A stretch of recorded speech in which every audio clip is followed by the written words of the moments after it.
Hi, Jeff. How do you think will participation will change in the future, and where are the opportunities for democracy in the internet? There are incredible opportunities for democracy in the internet. At the first level, obviously, everyone now has a Gutenberg press at their hands.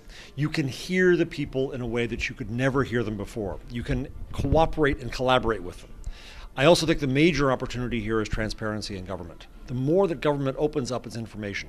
Government today in Germany, in the US, everywhere, is frankly secret by default and open by force, whether that force comes from a freedom of information request or a reporter or WikiLeaks.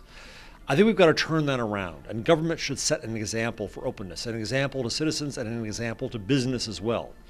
And then out of that transparency, it's not just about catching politicians doing bad things. It's more about collaboration. It's more about the opportunity to build our society together. And the more that government operates in the public, and the more the public can then interact with government, the more I think we can start to do things together in a way that we never could before. Now, having said all that, I'm not sure how this turns out, because I think that we may soon question our notion of nations because of the internet. The fact that the indignados of Spain could start a hashtag movement that spreads in some ways to the Arab Spring, that spreads in some ways to Occupy Wall Street, that we include the Icelanders rewriting their constitution on Facebook. I wonder whether people will have more of affinity to nations or to their notions, to borders or to ideas. And look here at Europe right now with what's going on, of course, with the Eurozone. And you have two governments of Europe that have been deposed not really by their people, but by bondholders and neighboring governments.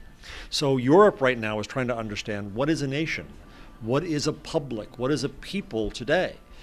And just as Europe is questioning that and the Arab nations are questioning that, I think we're going to question that around the world. So there's an opportunity at the short-term level for a lot more interaction and collaboration and openness with government.